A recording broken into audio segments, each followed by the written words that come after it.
Let's go ahead and talk about the topic that I kind of mentioned before about why it's important for you to become financially free, because it's really more of an answer to a lot of the world's problems as opposed to looking to politicians and voting at the voting box and stuff of that nature. So really, guys, what I'm trying to get to you is that focusing on yourself and becoming financially free and not being dependent on a company, not being dependent on the government is such a freeing experience.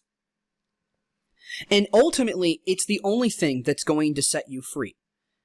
You know, there are so many problems in the world that I hear so many people complain about how they never have enough money, or they're never, just life is hard, they can't ever get ahead, and they always are constantly blaming it on other external factors. They're blaming it on their bosses. Maybe they're blaming it on some kind of external factor like politics, racism, sexism, ageism, whatever. And in the end, there's so many people that are saying that I can't get ahead because of this. I can't get ahead because of this. This isn't working out and I'm angry because of this. Guys, the reality is that you can get ahead. Most of the time, the issue is you. The issue is not some external factor that you can't control. Most of the time, the issue is you. The issue is that you are unwilling to do what is necessary to become financially free by controlling the source of your income. Being a trader is controlling the source of your income. You are creating a strategy that is going to start and help you produce money down the road. This strategy can be viewed as an asset. It's helping you produce money. It's helping you to grow the money that you apply to it. In some instances, if you automate your strategy, then it produces the money on its own. And all you have to do is manage the software and make sure that it's trading your strategy correctly. And that's it. But you are very much an entrepreneur and a business owner. And in the end, this is how you become financially free. You become financially free by controlling the source of your income. So that if anything bad were to happen, let's say there's political unrest, let's say, you get a president, like there's a lot of people right now who don't like Donald Trump, right? There's a lot of people who don't. And, there's a lot of perfectly legitimate reasons as to why they don't. And there are a lot of reasons that I think are not legitimate, but there are either way. The fact remains is that let's say you didn't like the next president, El Presidente. Let's say you just wanted to, you don't like him. So you could leave. If you had the money, if you had mobile income, because if you're making money online, then your income is mobile. You could take it wherever you want. You can earn the money no matter where you are. As long as you have an internet connection, you're good to go. You could literally leave. You could move to a completely different country. You can move to Canada. Or if Canada's not to your liking, I don't know. I was just kind of spitballing, but you can move anywhere. Go to New Zealand. Go to Australia. Go move to Hong Kong, Singapore, wherever you want to go. Go to Japan. It's a pretty cool place from what I've heard. Never been there. Always wanted to go. But the point is that in order to become financially free, you have to control the source of your income. And the answers are not in politics. Have you ever noticed that it doesn't seem to matter who you vote, the problems never, ever seem to get fixed? I don't know about you guys, but when I was growing up, I was always told to vote one way. I grew up in a Republican, very Christian conservative family, and we always voted Republican. And I have to be completely honest with you, I never questioned it when I was a kid. Most people don't. As I got older and I found my mentor, he kind of opened my eyes to the idea that really there isn't a big difference between the two political parties in America. If you are unaware, let's say you don't live in America and you live somewhere else, there are two political parties in America. Technically there's more, but there are two parties that honestly are the most popular, and the other ones, most people, they don't hold really a lot of power or influence over anybody. there is the Republican Party, and then there is the Democratic Party. The Democratic Party and their narrative is essentially that they favor big government, more taxes, more spending. They used to be opposed to war, but now that a lot of them are starting to promote the idea of war. And largely the Democratic Party here is starting to fracture. There are parts of the Democratic Party that are becoming more socialistic, but in the end, they're for bigger government spending, more government power.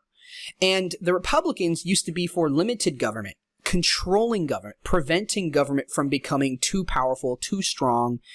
And that's what they were really supposed to be about. And they were supposed to be for reining in government spending, and because governments are always spending more money than they take in via taxpayer dollars, and they're trying to rein in the amount of debt that the government is getting itself into, and all of those kinds of things. But in reality,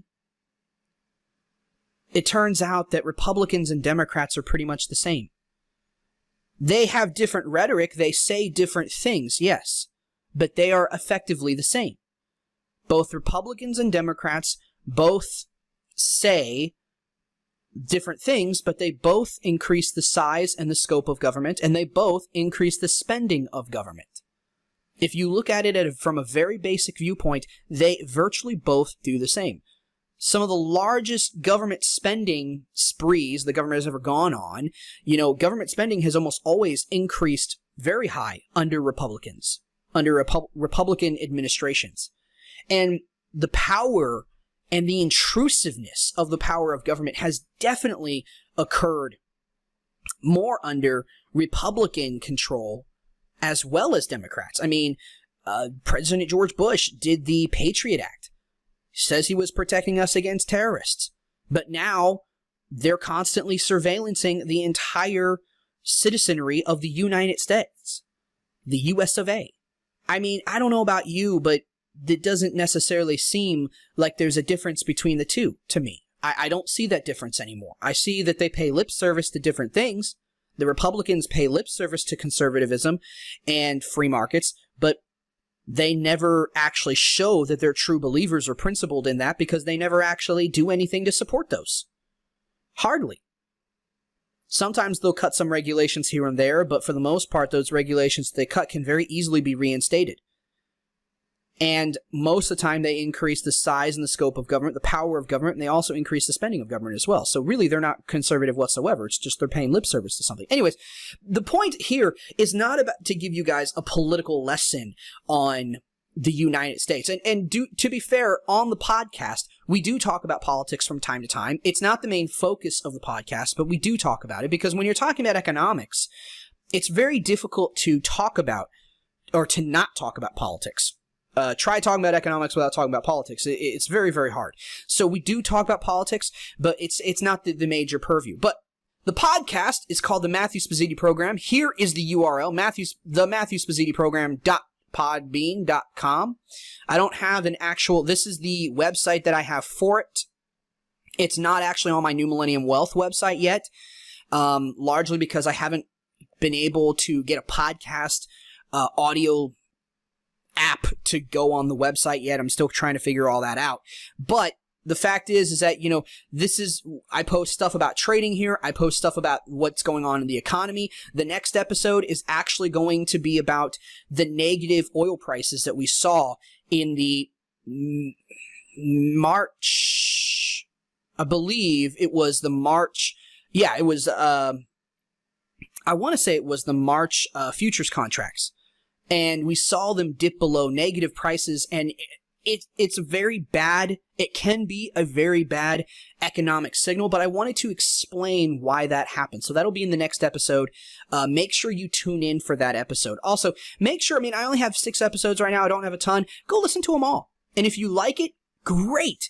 Make sure to subscribe, make sure to download the episodes, and make sure to share it with a friend. Help me to get more people into this and spread this message of liberty, financial freedom, and all that kind of stuff. We need to spread this message. My goal here is just to get people to think in the way that I'm thinking, and how the goal is to not go to the voting box, because that doesn't do anything. It never helps, ever.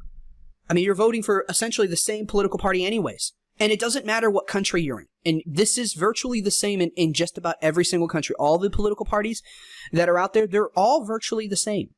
They want to enslave you to them. They want you to be dependent on them because they want to take your money via taxes that you earned and they have no right to.